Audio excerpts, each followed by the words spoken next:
Halo semua, pada kesempatan ini saya akan menyampaikan sebuah analisa video yang berjudul Etika Publik Sebuah Pilihan dengan Teknik Wishbone Diagram yang disusun oleh Devi Wulandari, Orbiyati, Aryan Sanjaya, Ahmad Nasar, saya sendiri, Diana Rahman Ningrum, Muhammad Rizky, Feby Juliani Fitria, Siti Hajar Nurhasana, Rizka Listiana, dan yang terakhir Rizky Amelia. Kegiatan ini merupakan kegiatan laskar CPNS golongan 3 angkatan 37 kelompok 3 yang diselenggarakan oleh BPSD MD Provinsi Kalimantan Selatan.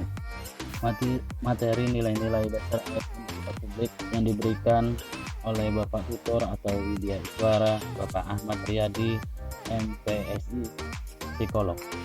Untuk penyampaian materi akan saya lanjutkan kepada teman-teman. Definisi etika dan kode etik. Yang pertama, etika. Etika adalah refleksi baik atau buruk, benar atau salah yang harus dilakukan atau bagaimana melakukan dengan baik dan benar. Yang kedua, kode etik. Kode etik adalah aturan-aturan yang mengatur tingkah laku dalam suatu kelompok khusus. Sudut pandangnya hanya ditujukan pada hal-hal prinsip dalam bentuk ketentuan-ketentuan tertulis. Selanjutnya, kita akan membahas mengenai bentuk-bentuk kode etik. Setiap ASN dalam melaksanakan tugas dan perilaku sehari-hari dalam kehidupan berbangsa dan bernegara melaksanakan kode etik. Kode etik ASN tersebut meliputi yang pertama, etika dalam bernegara. Contoh dari etika dalam bernegara yaitu 1. Turut serta memelihara rasa persatuan dan kesatuan bangsa Indonesia. Yang kedua, menghormati dan menjunjung tinggi toleransi keberagaman suku, ras, agama, adat istiadat, dan nilai-nilai budaya di Indonesia. Yang ketiga, turut serta dalam menanamkan pemahaman terhadap ideologi dan wawasan kebangsaan yang berpedoman kepada Pancasila dan Undang-Undang Dasar 1945. Etika yang kedua yaitu etika dalam berorganisasi. Contoh dari etika dalam berorganisasi yaitu 1. Menjunjung tinggi institusi dan menempatkan kepentingan organisasi di atas kepentingan pribadi atau golongan. Yang kedua, wajib berpakaian sopan sesuai dengan ketentuan perundang-undangan. Yang ketiga, tanggap, terbuka, jujur, teliti, dan akurat, serta tepat waktu dalam melaksanakan tugas. Etika yang selanjutnya yaitu etika bermasyarakat. Contohnya, menghormati dan menjaga kerukunan antar sesama, memberikan pelayanan sesuai dengan SOP atau standar pelayanan yang telah ditetapkan, kemudian melaksanakan tugas dengan berorientasi pada diterimanya layanan oleh masyarakat. Selanjutnya yaitu etika terhadap diri sendiri. Contoh etika ini yaitu jujur dan bertanggung jawab, meningkatkan kualitas kompetensi pribadi, dan berpenampilan sederhana, rapi, dan sopan. Etika yang terakhir yaitu etika sesama ASN. Contohnya yaitu saling menghormati sesama ASN tanpa membedakan perbedaan suku, agama, ras, dan antar golongan dalam satu unit kerja, instansi maupun di luar instansi, menjunjung tinggi harkat dan martabat serta menghargai perbedaan pendapat, kemudian mewujudkan rasa solidaritas dan soliditas sesama ASN. Nilai-nilai dasar etika publik. Sesuai dengan fungsi ASN yaitu sebagai pelayan publik, maka dalam penerapannya terdapat nilai-nilai dasar etika publik yang harus dijunjung tinggi. Nilai-nilai tersebut berjumlah 14 nilai, sebagaimana tercantum dalam Undang-Undang Nomor 5 Tahun 2014 tentang ASN, yaitu sebagai berikut. 1. Memegang teguh nilai-nilai dalam ideologi negara Pancasila. 2. Setia dan mempertahankan Undang-Undang Dasar Negara Kesatuan Republik Indonesia 1945. 3. Menjalankan tugas secara profesional dan tidak berpihak. 4. Membuat keputusan berdasarkan prinsip keahlian. 5.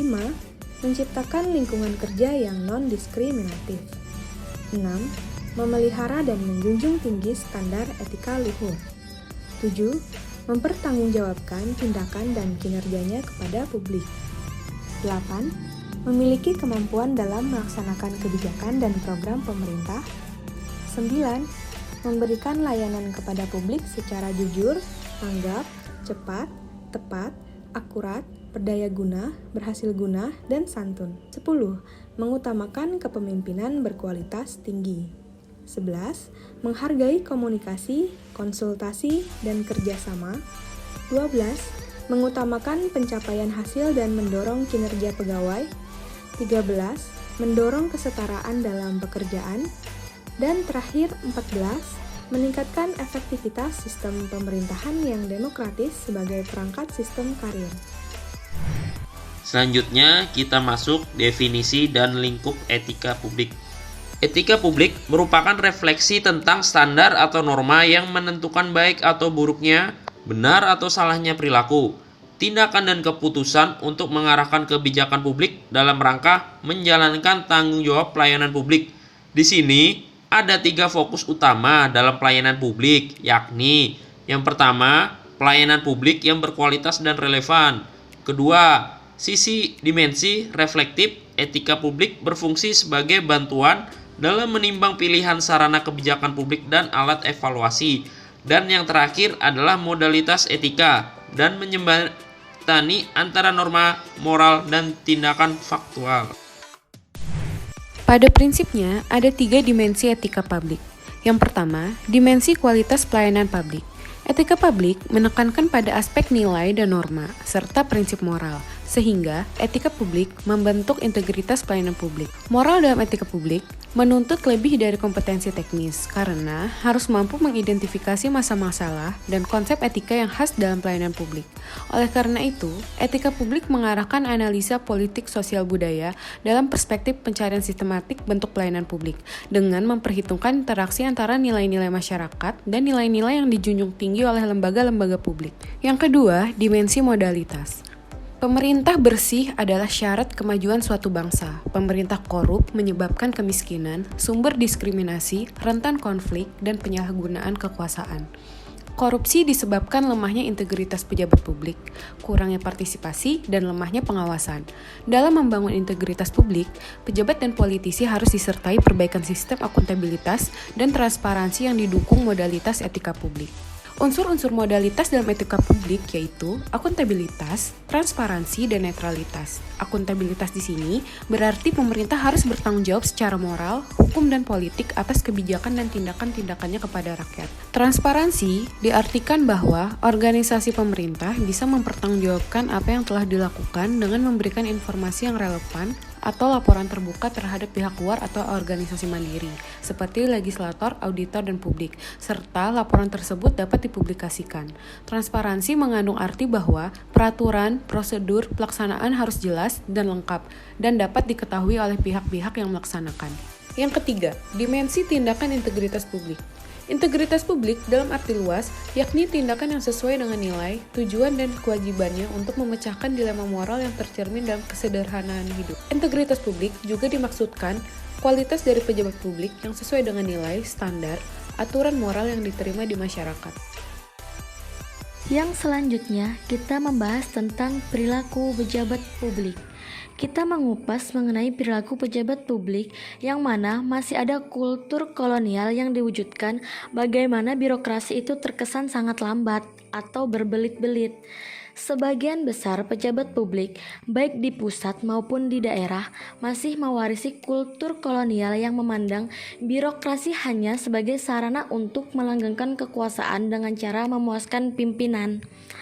Kultur yang seperti ini harus dirubah mengingat pelayanan yang diberikan harus berkualitas dan relevan untuk publik. Oleh karena itu, perlu dilakukan reformasi birokrasi yang dimulai dari perubahan mindset, yaitu adanya kekuasaan yang harus dilayani. Karena sebagai penguasa, maka ini harus dirubah menjadi seorang abdi negara yang perlu memberikan pelayanan kepada publik. Kemudian, adanya wewenang yang dimiliki tentunya harus diwujudkan sesuai dengan peran dan tugasnya masing-masing. Maka dari wewenang harus berubah menjadi pelaksana peranannya. Dan mindset menuntut hak-hak yang harus diperolehnya berubah menjadi kewajiban yang harus diutamakan untuk memberikan pelayanan. Pelayanan yang diberikan itu adalah amanah yang wajib dipertanggungjawabkan. Selanjutnya adalah aktualisasi kode etik PNS. Di bawah ini ada beberapa contoh aktualisasi kode etik PNS di lingkungan kerja. Yang pertama, tidak menggunakan fasilitas negara untuk kepentingan pribadi. Sebagai contoh, tidak menggunakan mobil dinas untuk mudik atau berpergian di luar jam atau agenda kerja. Yang kedua, ketaatan memenuhi ketentuan waktu kerja. Sebagai contoh, tidak menitipkan absen kepada teman, absen bergilir, atau saling mengabsenkan. Permasalahan tersebut dapat diatasi dengan penerapan sistem absensi dengan menggunakan sidik jari sebagai upaya menumbuhkan kesadaran disiplin di kalangan PNS, khususnya mematuhi ketentuan jam masuk dan pulang kerja. Yang ketiga adalah meninggalkan budaya nepotisme. Nepotisme sudah menjadi penyakit kronis dalam sistem birokrasi Indonesia karena sudah berlangsung turun-temurun dan sulit untuk menghilangkannya dalam waktu singkat. Sebagai contoh, tidak memanfaatkan jabatan untuk membantu orang terdekat dalam mendapatkan pekerjaan atau menduduki suatu jabatan, seperti dalam hal perekrutan tenaga kerja honorer, dan tidak melakukan jual beli jabatan dalam melaksanakan tugas. Yang keempat adalah tidak melakukan gratifikasi. Contohnya, tidak menerima hadiah ataupun suap dari siapapun. Dan yang terakhir adalah menghindari konflik kepentingan. Sebagai contoh, tidak berpihak kepada salah satu penyedia barang atau jasa dalam proses pengadaan. Analisis fishbone berdasarkan tayangan video. Pada diagram fishbone kali ini, kami menentukan akibat yang merupakan isu kritikal.